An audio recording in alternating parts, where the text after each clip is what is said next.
Bismillahirrahmanirrahim.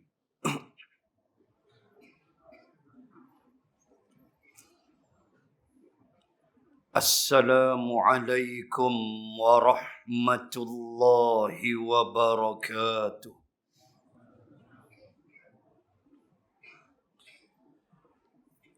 Alhamdulillahi wa kafa. Ashhadu an la ilaha illallah wahdah la syarika lah.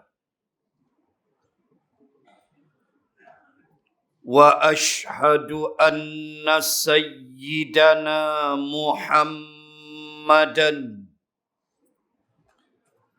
abduhu wa rasuluh. Salawatullahu wa salamuhu ala nabiyil mustafa Muhammad ibni Abdillah sallallahu alaihi wasallam wa ala alihi wa sahbihi ajma'in. Subhanaka la ilma lana illa ma 'allamtana. Innaka antal alimul hakim. Bismillahi ma sya'allah.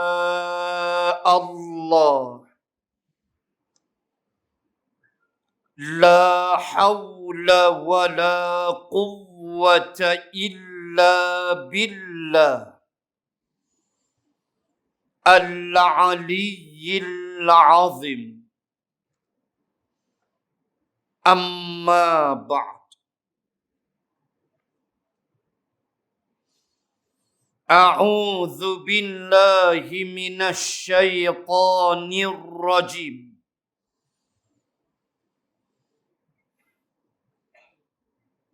Innal ladzina amanu wa 'amilus shalihat lahum ajrun ghairu mamnun. Sadaqallahul azim. Ayat 8 Hamim Fussilat.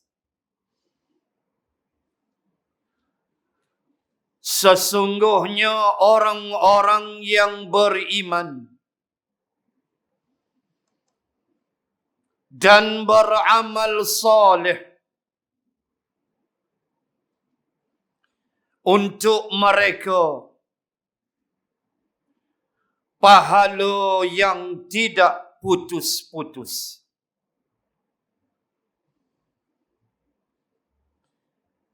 Ashabul kiram, tuan imam,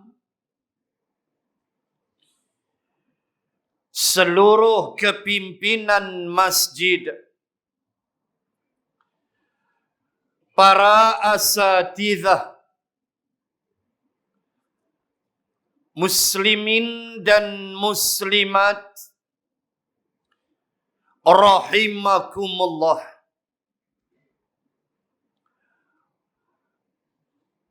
Kita bertemu pada malam ini, malam yang ke-6 daripada bulan Jamadil Akhir untuk tahun Hijrah bagi tahun ini. Jamadil Akhir maknanya musim beku yang akhir. bahasa mudah, penghujung musim sejuk di Makkah, Madinah. Jamad dengan makna beku, tak bergerak. Baik itu bila kita belajar lughatul Arabiyah, antara isim yang kita belajar ialah isim jamad, beku. Itu yang selalu kita dengar kalimah perkataan otak yang jumud. Gitulah jumud, jamad. Jumud, jamad tu dua beradik lah. Makna beku. Otak yang beku. Otak yang tak berjalan sel dia. Pak turut dan sebagainya. Jumud. Baik. Kita bukan nak sembang sel otak malam. Kita nak sentuh pada malam ini satu peristiwa besar yang berlaku, yang begitu signifikan bagi umat Islam. Peristiwa besar yang berlaku di bulan ini, Jamadil Akhir. Berkisar tentang seorang sahabat Rasulullah sallallahu alaihi wasallam yang kita cemburu dengan dia kerana sewaktu hidup dia rapat dengan Rasulullah. Bila dia wafat, meninggal pun dia dekat dengan Nabi. Itulah Umar ibn al-Khattab radhiyallahu anhu. Di mana Jamadil Akhir adalah bulan perlantikan Sayyidina Umar sebagai khalifah yang kedua, menggantikan Abu Bakrin radhiyallahu anhu. Muslimin dan muslimat, Sayyidina Umar daripada Bani Adi bin Ka'ab adalah seorang lelaki yang 13 tahun lebih muda dari Rasulullah. Seorang lelaki yang Rasulullah pernah menyebut dalam hadis yang sahih, sekiranya ada lagi Nabi selepas aku, orangnya Umar al-Khattab. Hadis sahih. Itu darjat ketinggian dia. Namun kata ulama, kata Mahmud al-Misri dalam Ashabur Rasul, tetap dia tidak boleh mengatasi kehaibatan Abu Bakr. Walau sedemikian Nabi sebut, tetap Abu Bakrin mengatasi dia. Digelar Umar al-Faruq. Digelar dengan Abu Habs Kerana anak sulungnya Sayyidatina Hafsah seorang penghafaz Al-Quran. Maka antara kunyah atau gelarannya adalah Abu Hafs. Malam ni bukan nak cerita riwayat hidup dia yang cukup hebat, yang tidak termampu kalam untuk menulisnya, tidak termampu lidah untuk mengucapkannya. Insan yang haibat ini, yang malu kita kadang-kadang untuk menceritakan kisah-kisah mereka apabila kita nak banding dengan diri kita yang amat kerdil ini. Dalam suasana kehidupan yang amat berbeza. Maksud saya, pikirlah sendiri, wahai ibu ayah muslimin muslimat. Kecanggihan apa yang ada di zaman mereka hidup? Nak cari air pun susah. Aircon apa pun tak ada. Tidur hangat berapi. Pelita lebih kurang elektrik pun tak ada. Tapi mereka radhiyallahu anhum wa radu'an. Mereka dapat pangkat dan gelaran itu. Allah meredai mereka. Banding kita, majoriti hampir masjid punya aircon. Surau aircon. Rumah kita aircon. Seolah-olah jadi wajib, jadi rukun. Tak ada aircon ni macam tak sah duduk dalam rumah tu. Rumah 4 bilik, toilet 3. Subuh 7:30. Bayang sahabat. Allah, malu kita. Nak sembang tentang mereka.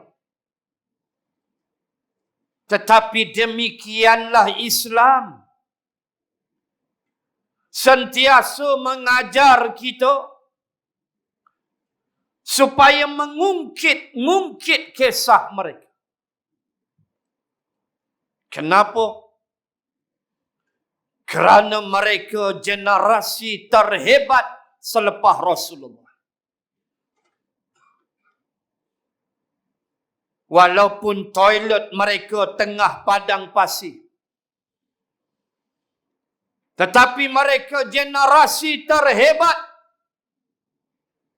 Mereka seperti bintang di langit yang menyinari umat, yang menjadi pedoman untuk kita manusia.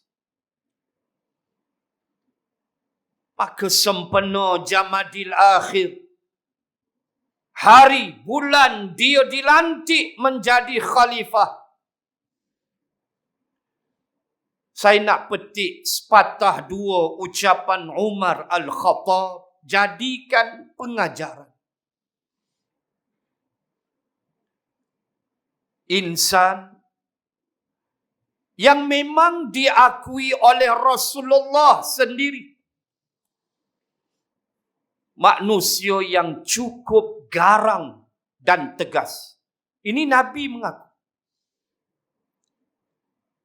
Baik itu saya pernah sebut hadis sahih bahawa syaitan takkan berani untuk bertembung dengan Umar. Ini Nabi sebut jelas dalam hadis yang sahih. Takkan berani syaitan. Kalau nampak Umar lalu di suatu lorong, syaitan river gia lari. Lari tu kenapa? Ulama bahas. Kerana garangnya Umar. Sampai setan pun takut. Penampak lagi mampu setan. Sampai setan pun takut. Lari. Tak mau. Kalau boleh jangan duk berselisih dengan Umar. Kita berselisih bau rokok. Kan? Bau rokok. Walaupun dah social distance, tetap rokokmu aku terbau juga. Muslimin, muslimat. Bukan sinilah, Jerman Tengah. Muslimin, muslimat. Insan yang di bawah kedua kelopak mata dia ada garis hitam. Bukan Apache Red Indian. Itu camouflage, tu penyamaran. Tapi garis hitam di bawah kedua matanya, kata Mahmud Al-Misri, adalah kerana kuatnya dia menangis. Kerapnya dia menangis. Sehingga berkesan di wajahnya dan ada garis hitam di bawah kedua matanya kerana tangisan yang cukup banyak. Kira nak menangis. Ya Allah, ya Tuhan. Kita muhasabah bila kita menangis. Tolong beritahu. Saya tanya diri saya. Tuan-tuan tanya diri tuan-tuan. Tuan muslimat tanya diri. Sehari banyak mana kita menangis? Kerana takutkan Allah. Kerana memikirkan dosa kita yang bertimbun-timbun. Banyak mana kita menangis. Memikirkan hari yang kita nak jumpa Allah. Hari yang wukila bikum. Hari aku wakilkan kepada kamu malakul maut. Untuk menjemput kamu jumpa. Muhasabah. Muhasabah diri saya, tuan-tuan muslim. Kalau kita bangun tahajud tu mungkinlah kita boleh menangis. Sunyi tengah malam. Memikirkan dosa, menangis kita. Alhamdulillah. Sebab tu dituntut sangat tahajud. Sebab suasana tu boleh buat kita keluar air mata, keseorangan, memikirkan kelemahan, dosa kita, memikirkan aib kita yang orang tak tahu tapi Allah Maha mengetahui. Yang dengan orang kita boleh cover, kita boleh tutup, kita boleh berlakon, tapi dengan Allah, ya Allah, segalanya terdedah. Insan ini yang kerap tidur di Masjidin Nabawi ketika menjadi khalifah, yang pernah didengar tangisannya pada suatu malam. Kita ambil kisah ni ke dia. Sekejap lagi saya sebut 2-3 kata-kata dia. Ketika seorang duta dari negara Azerbaijan datang untuk mengunjungi Saidina Umar. Kunjungan hormat duta dari Azerbaijan. Waktu tu dah luas empire, dah hebat dah Islam. Zaman Umar lah perluasan wilayah Islam. Mesir ditawan, Mesir dibuka. Zaman Umar, Rom Parsi tumbang zaman Umar. Hebat dia. Allah takdirkan dia melakukannya dengan izin Allah. Tuan-tuan muslimin muslimat, duta ni datang belah malam sampai Masjidin Nabawi malam. Sampai Madinah malam, dia tahu dah duta ni tak ada tempat lain dah. Dia mesti bagi salam dulu kepada Rasulullah sallallahu alaihi wasallam. Namun berpeganglah kita dengan pandangan Imam Malik bahawa didahulukan dahulu hak Allah Subhanahu wa ta'ala, iaitulah 2 rakaat tahiyyatul masjid. Yang itu dulu. Itu pesan Imam Malik. 2 rakaat dulu hak Allah, baru hak Rasul. Baik. Selesai, dia beri salam pada Rasulullah. Dan beri salam pada Abu Bakrin. Yang kata Imam Malik adalah kepala Abu Bakrin bersetentang dengan bahu Rasulullah. Itu posisi keadaan jasad tubuh dalam kubur. Lalu duta Azerbaijan mahu berehat. Dia kata besoklah kita jumpa Umar. Rehatlah dulu. Dengan 2-3 orang. Wakil dia daripada negara Azerbaijan. Baru dia nak baring, kedengaran satu suara dalam gelap gulita Masjidin Nabawi. Bukan cerah macam lah. Dengan bumbung automatik dia, bumbung bergerak dia. Bumbung boleh buka, boleh katup. Dengan eskalator dia. Dengan parking underground Masjid Nabawi. Sekali parking 5,000 buah kereta boleh masuk sekali parking. Itu parking underground. Nak rasa toilet, nak pergi toilet, naik eskalator, Madinah lah. Kan? Turun-turun tu toilet. Tak jadi kencing punya syok. Muslimin, muslimat. Zaman dia gelap, tak ada apa. Baru nak baring. Kedengaran doa, suara, Ya Allah. Selamatkanlah hamba-Mu ini. Ketika hamba-Mu ini nanti berdiri di hadapan-Mu pada hari kiamat. Sambil terisak-isak menangis. Dia minta yang itu. Waktu aku berdiri nanti di bumi mahsyar, Ya Allah, tolong selamatkan aku. Tuan-tuan muslimat, 24 jam Allah Ta'ala bagi kita hidup. Ada tak seminit atau 2 minit dalam masa 24 jam kita bangun daripada subuh tadi sampai saat ini, ada tak sekali 2 tuan-tuan muslimin muslimat memikirkan soal ini? Macam manalah agaknya aku di akhirat nanti? Macam manalah aku nanti dengan tak berbaju? Macam manalah nanti anak bini lari? Tak kenal dah. Yauma yafirru mar'u min akhi. Lari habis. Tok guru lari tinggal anak murid hilang tah ke mana.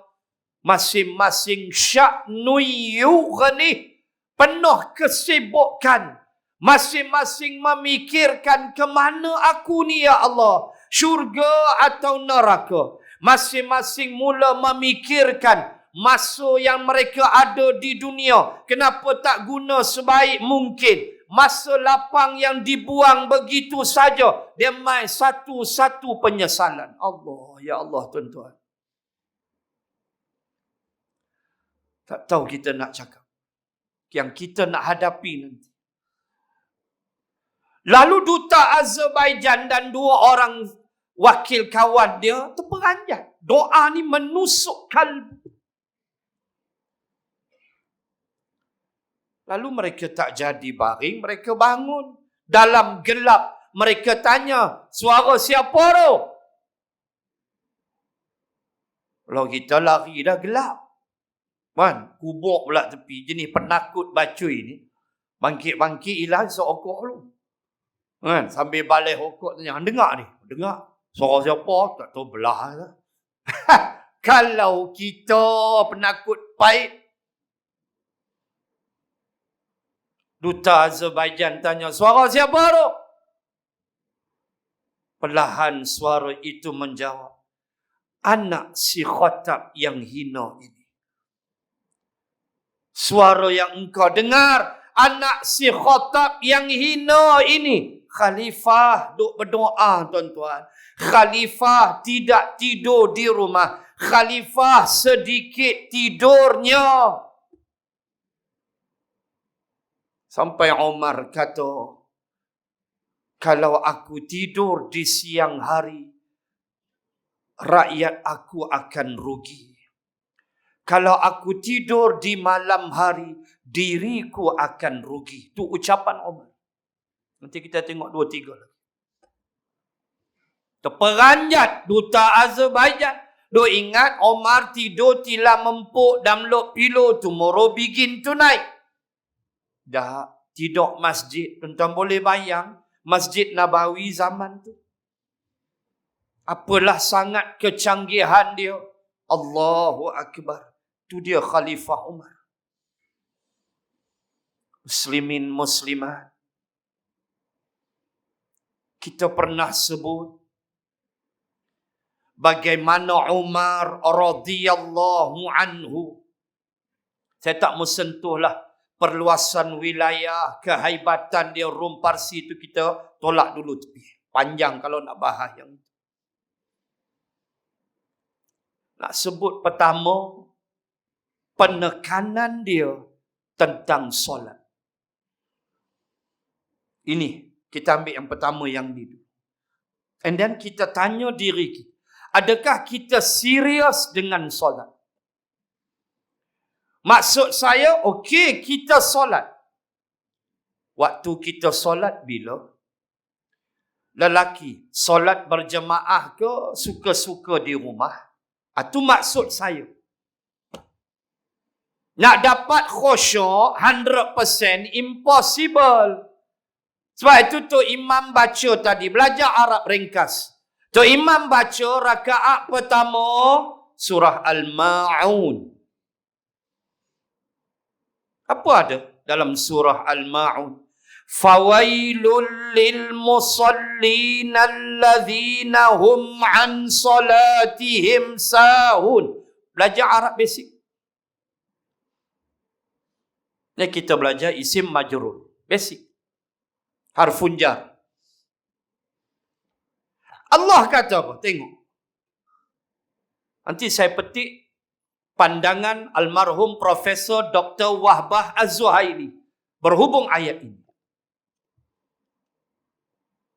Bila Allah sebut fawailul lil musallin, celakalah orang yang sembahyang.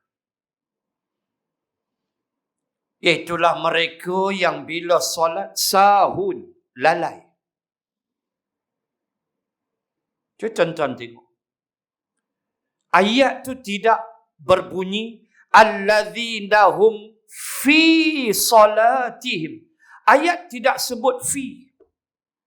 Ayat sebut an. Dua-dua harfun jar. Fi harfun jar majrur, an pun harfun jar yang membentuk isim majrur.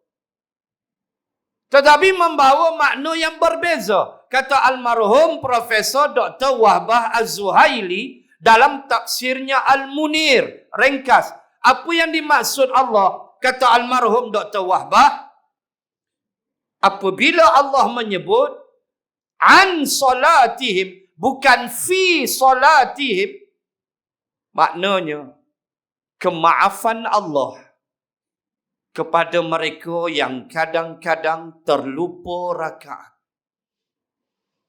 Kemaafan Allah kepada mereka yang kadang-kadang tidak khusyuk dalam solatnya. Baik itu datang sujud sahwi. Hang lupa rakaat, hang manusia. Hang manusia, mesti lupa tu ada. Tu sifat semula jadi manusia. Dan kadang isyak jadi 5. Yang makmum pun ikut sekali. Datuk Imam pemimpin, kena ikut 5 rakaat. Durui bendui punya makmum. Dah imam ustaz, kita kena ikut pemimpin. Pemimpin jenis mana nak ikut? Kalau yang buruk, bodoh punya. Kena reti elok. Bila Allah sebut an, kata almarhum Dr. Wahbah Az-Zuhaili, bukan fi.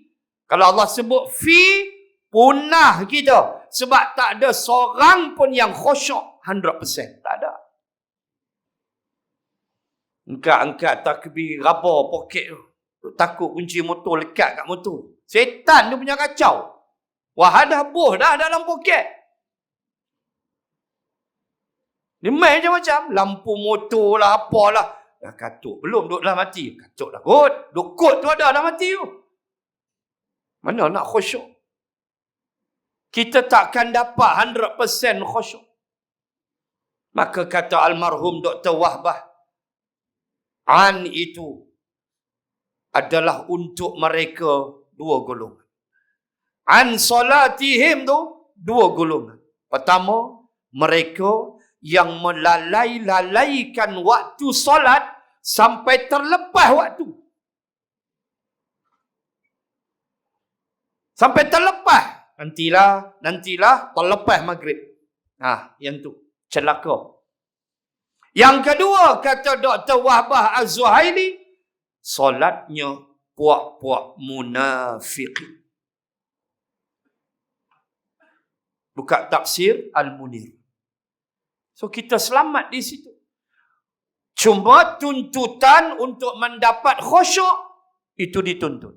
Sehingga dalam mazhab dibahaskan, kalau seseorang itu dia tak ada jalan dah, melainkan memejamkan mata dia untuk dapat khusyuk, dia kena pejam. Walaupun ada mazhab yang memakruhkannya. Solat makruh, ada mazhab. Tapi ada mazhab yang membenarkannya jika sekiranya dengan pejam mata tu dia boleh khusyuk. Sila. Dituntut di situ. Sampai Imam Ghazali dalam Ihya menulis tentang cara mendapat khusyuk solat. Dituntut.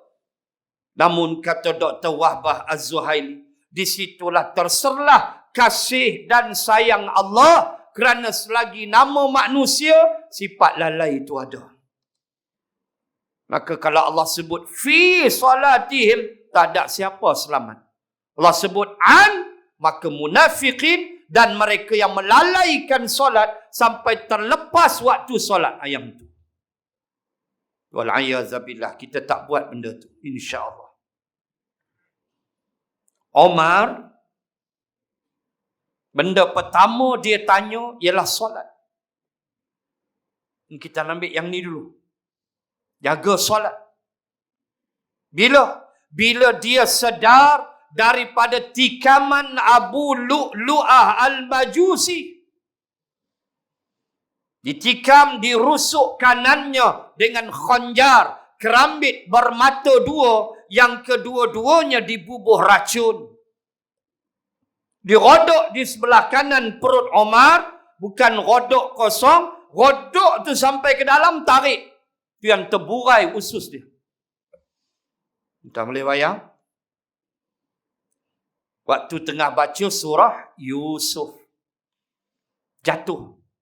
Sahabat mengejar Abu Lu'lu'ah, dan dalam mengejar tu pun 2-3 orang pula sahabat mati kena tikam. Dan akhirnya Abu Lu'lu'ah dibunuh. Umar pingsan di pangkuan anaknya Abdullah bin Umar Al-Khattab, Ibnu Umar. Pingsan, ditampung darah. Sayyidina Ali datang, tampung, tolak, cuba cover. Beberapa ketika Umar sedar, dan itulah yang ditanyanya, ayah solat ke belum? Sampai ke mati ingat solat. Ambil yang ni dulu, nombor 1. Jaga solat, tuan-tuan. Jaga solat kita. Solat tepat pada waktu, jangan lengah-lengah tak ada sebab. Solat berjemaah bagi lelaki, datang ke masjid, datang ke surau. Ambil semua ni. Walaupun sah semayang seorang, Tapi rasa tak syok lah kita kata begitu. Rasa tak sedap semayang seorang di rumah. Walaupun sah dalam mazhab Syafi'i. Mazhab Hanafi tidak sah. Mazhab Hanafi semayang jemaah rukun. Tu dia. Mazhab Hanafi imam wajib berjanggut. Sudah. Dua imam tak ada janggut tengok Tok Bilal. Tok Bilal pun lincin elok amam puih. Ini pandangan Imam Hanafi, kita hormatlah. Muslimin, muslimat.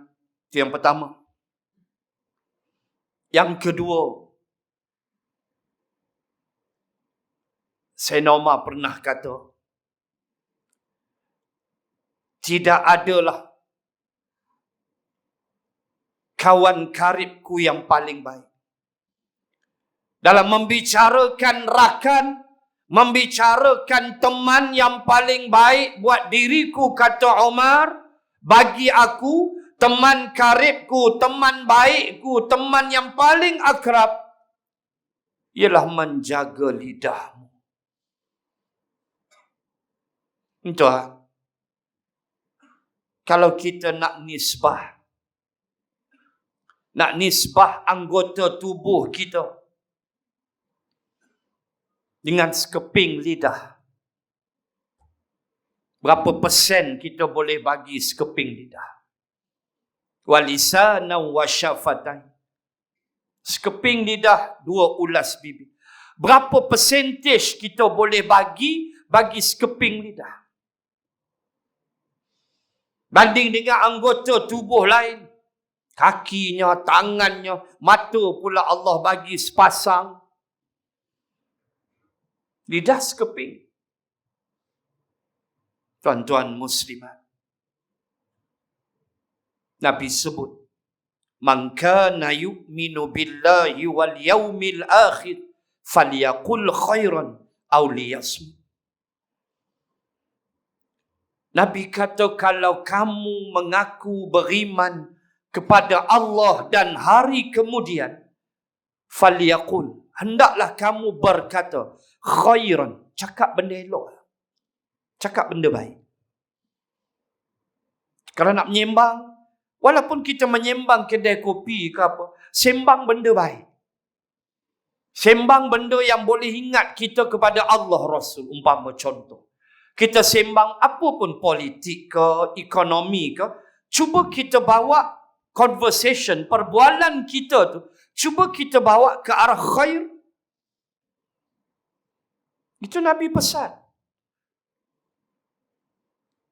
Kalau kamu tak boleh khairan, aw liyasmut, atau kamu diam sudah. Kamu duduk diam, tak usah bercakap. Lidah. Sayyidina Umar kata, itulah rakan baik aku, iaitu menjaga lisan aku. Sebab sekali dia terlepas, tuan tengok ya, kesan. Hati tak apa lagi, tapi kesan lidah. Lidah kalau terlepas cakap, nak ghostan payah, hati cakap dalam hati orang tak tahu. At-talaq, perceraian. Seorang suami yang bercita-cita dalam hati dia, bengang kat bini dia, ada keinginan nak cerai bini dia, tak jatuh cerai lagi. Cuba lafaz tengok. Kanduk dalam hati dia. Duduklah hati menyembah, seokor fikir dalam hati dia. Saya ingat nak cerai dalam hati dia. Dia tak lafaz lagi, tak jatuh. Once dia lafaz, jatuh. Itu perkata lidah. Nabi kata, hampa boleh jaga ni. Nabi kata, hampa boleh jaga. Nabi tunjuk mulut dia. Hampa boleh jaga ni, aku jamin syurga untuk hampa. Berapa banyak kerosakan yang dibuat dalam kehidupan manusia, baik qaryah, baik daerah, baik negeri, baik negara, baik dunia, disebabkan lidah. Hancur habis. Fitnah, pendustaan, pembohongan, diadun oleh syaitan, digabung dengan nafsu syahwat, akhirnya terbitlah satu suasana huduh yang dihidangkan kepada masyarakat akibat angkara lidah. Jaga lidah, tuan-tuan. Banyakkan berzikir. Wa im min syai'in illa yusabbihu bihamdihi walakin la tafqahuna tasbihahum. Tak malukah kita? Ayat 33 surah Al-Isra. Tak malukah? Tak malukah bila Allah kata wa im min syai'in illa yusabbihu bihamdih. Tidak adalah setiap sesuatu melainkan semuanya bertasbih memuji aku.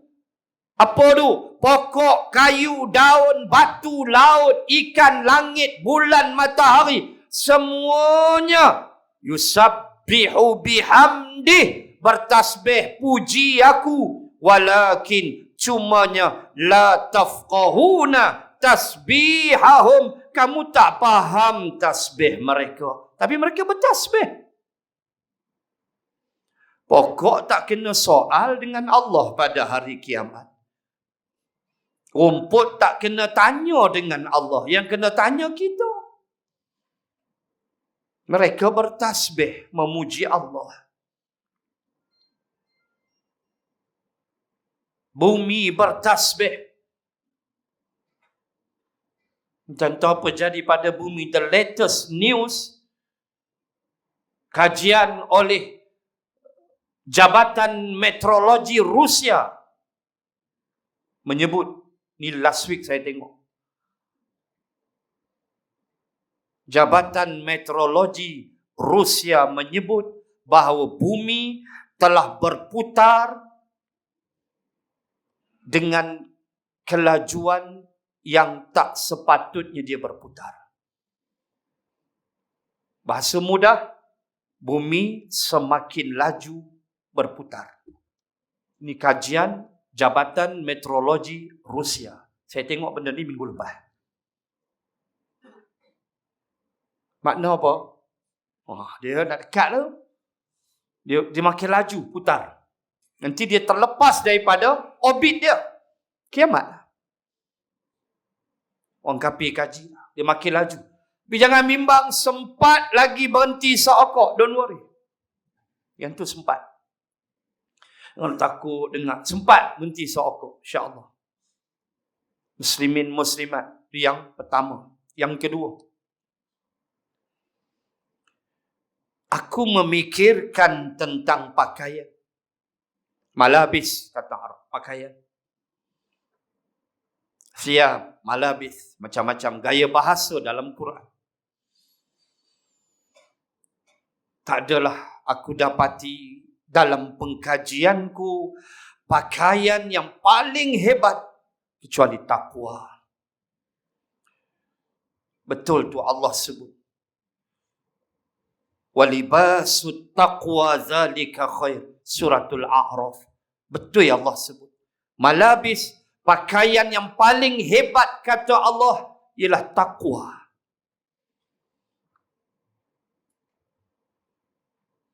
Kita tanya diri kita, lekat tak pakaian ni dekat kita? Atau lekat, kemudian kita tanggalkan, macam kita tanggal baju kita, jubah kita kejap lagi. Atau kita pastikan ia melekat terus dan tak tanggal-tanggal. Atau macam kita pakai pakaian biasa, tanggal, lepas tu pakai balik, basuh, pakai balik. Begitu, tanya diri sendiri. Sebab puluh kali dah saya baca ayat tu. Tuan-tuan nak mulia, saya nak kemuliaan, semua orang nak jadi mulia. Biarlah mulia kita di sisi Allah. Dan Allah beritahu tidak ada kemuliaan, paling mulia ialah takwa. 13 Al-Hujurat. Hujung penutup 13 Al-Hujurat. Inna akramakum indallahi attaqakum.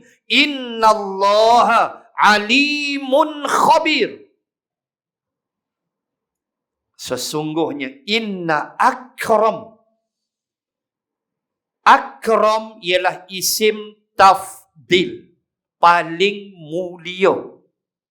Inna sesungguhnya, tauqid. Inna akram. Akram tu isim tafdil, paling mulia. Di sudut lurah bahasa Arab, ada tak lagi kalimah selepas akram? Jawabnya nehi, zindagi, hek, safar. Tak ada. Tak ada. Nehi. Tak ada. Selepas akram, tak ada dah. Karim, akram. Karim mulia. Akram paling mulia. Inna akramakum. Kum antum, kita lah. Sesungguhnya paling mulia kamu indallah, di sisi Allah. Tuan nak mulia, ambil kemuliaan di sisi Allah, bukan di sisi manusia. Walaupun ada manusia yang kita kena muliakan, tetapi bukan bermakna kita harus membesar diri, merasa ujub, kita hebat. Tu dah jadi syaitan. Memuliakan orang, lebih ilmu, Islam tuntut. Memuliakan ibu dan ayah, Islam tuntut. Memuliakan guru-guru, tok alim, tok guru kita, Islam tuntut. Isteri memuliakan suami, Islam suruh. Anak-anak memuliakan ibu ayah, Islam suruh. Itu kemuliaan, kita tak nafikan. Penghormatan, kemuliaan. Tetapi hakikat kemuliaan, mulia di sisi Allah, tak ada lain. Attaqakum. Siapa di antara kamu yang paling bertakwa? Takwa fahamlah, takut. Takwa, tinggal apa yang Allah tak suka. Buat apa Allah suruh. Menggunakan nikmat ini. Saya baca dalam buku Jaddid Hayataka oleh Muhammad Al-Ghazali, ulama Mesir. Dia kata apa? Dia kata di antara pengkhianatan kamu. Kamu tu buat khianat. Kamu telah masuk senarai pengkhianat. Kata Muhammad Al-Ghazali dalam Jaddid Hayataka, ialah apabila kamu misuse, salah guna nikmat anggota tubuh. Suruh tengok Quran, kamu tengok perempuan bukan hak kamu. Mata, kamu salah guna, kamu dah khianat.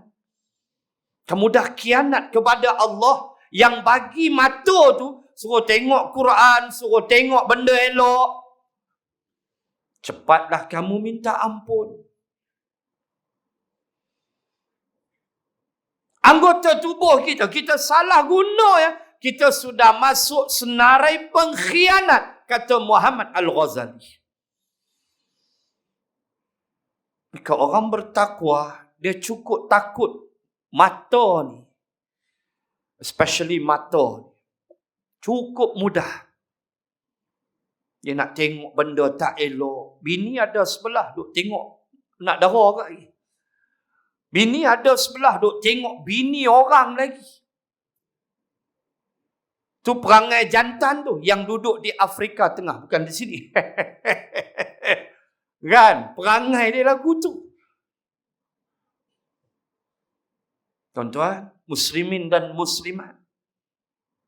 Pakaian paling indah bagiku, yang paling baiklah takwa, kata Umar. Dan takwa itulah kita mesti bina. Melalui panca indera kita, tubuh kita, apa saja. Karena kemuliaan itu dicapai di sisi Allah. Allah akan pandang kita mulia sebab kita takwa. Orang pandang kita mulia boleh jadi kerana pangkat kita. Datuk, Datuk Seri, Tun, macam-macam pangkat kita. Orang hormat kita. Boleh jadi. Tapi kalau awak Datuk tak semayang, kejada apa? Awak Datuk Seri sama level dengan Tiang Seri, ya buat apa? Siapa? Allah takkan beri satu bentuk kenikmatan di hidup dikutuk, dilaknat lagi ada. Nampak padang golf, masjid apa tak jumpa. Yang jumpa padang golf, yang jumpa naik kelab, yang jumpa pergi merapu tak ketahuan. Tu yang tuan-tuan baca dalam internet kan, dalam satu portal news. Kes Sriwijaya, kapal terbang terjun baru ni yang meninggal habis 62 orang. Tak ada seorang lelaki kan, dia tipu bini dia. Kan, dia tipu bini dia. Dia kata dia naik Sriwijaya. Dia habaq kat bini dia. Pergi meeting mana tak tahu. Kan, nak pergi meeting. Pokoknya dia bawa perempuan. Dia bawa perempuan. Dia tak naik Sriwijaya. Dia naik kapal terbang lain. Dia habaq kata naik Sriwijaya. Dia gelentong bini dia. Dia naik kapal terbang lain. Dia bawa dia punya girlfriend. Sudah pergi pulau mana akan melancur. Bila terjun Sriwijaya, bini dia buat tahlil. Bini sudah pasang khemah, buat tahlil. Laki dah mati. Yang laki ni nak balik dah takut. Sebab naik Sriwijaya. Wah, dia tak naik pun. Dia naik kapal terbang lain. Bawa dia punya mistress. Bawa dia punya perempuan. Sudah pergi bagus punya duk melancong. Bini sudah ingat laki sudah mati. Buat tahlil. Jangan bayang kalau tuan-tuan jadi lagu tu. Jahanam habis. Nak telefon dia kata, abang hidup lagi. Tak mampu kena belasah dengan bini. Perangai tu dia kata menipu. Na'udzubillah. Sebab itu orang takwa, dia jaga sungguh. Kerana dia tahu, pakaian paling indah ialah takwa. Dan kemuliaan dinilai Allah dengan takwa. Carilah takwa tuan-tuan. Paling tidak, kita jaga batasan Allah. Yang ni Allah tak bagi buat, aku tak nak buat. Yang ni Allah suruh buat, aku cuba buat. Hak sunat aku cuba. Hak wajib aku jaga sungguh. Aku takkan tinggal yang wajib. Hak sunat aku cuba sedaya upaya. Macam tu. Hak haram aku tak mau buat, ya Allah. Takwa. Tambah dengan sunat-sunat lagi Allah suka. 2. Dan yang ketiga. Kata Sayyidina Umar. 5 minit lagi. PKPB. Kita pun tak tahu kok 26 ni tarik. Silat-silat sambung lagi. Kan? Tengok kes pun boleh tahan. Kedah hari ni 142. Kemarin dah 90 lebih. Naik pula dah. Mula nak senak perut. Yang depa pula duk viral. MCO, PKP di Kedah, PKP di Kedah. Tak ada tadi keluar news. Kita baca tadi portal.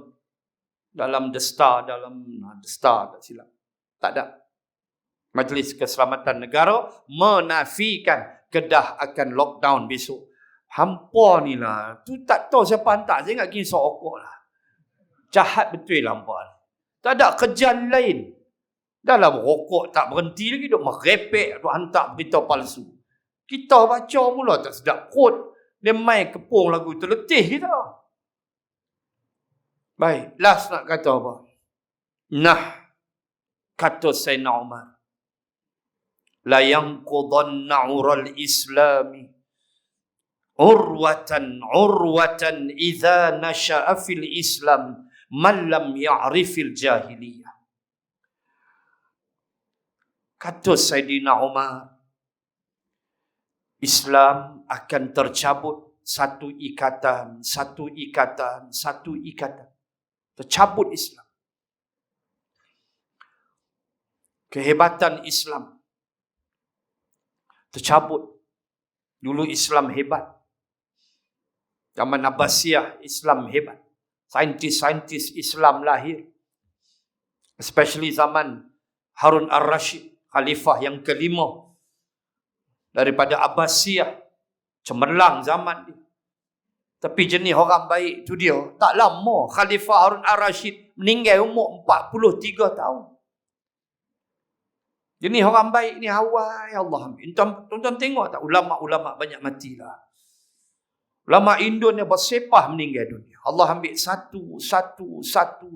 Tu Nabi sebut biqabdil ulama hatta idza lam yatruk aliman ittakhadhan nas ru'usan juhala fasu'ilu fa'aftau bighairi ilmin fadallu wa adalluk, rawahu Muslim. Nabi kata di antara tanda hari kiamat ialah dekat nak kiamat ialah ilmu diangkat.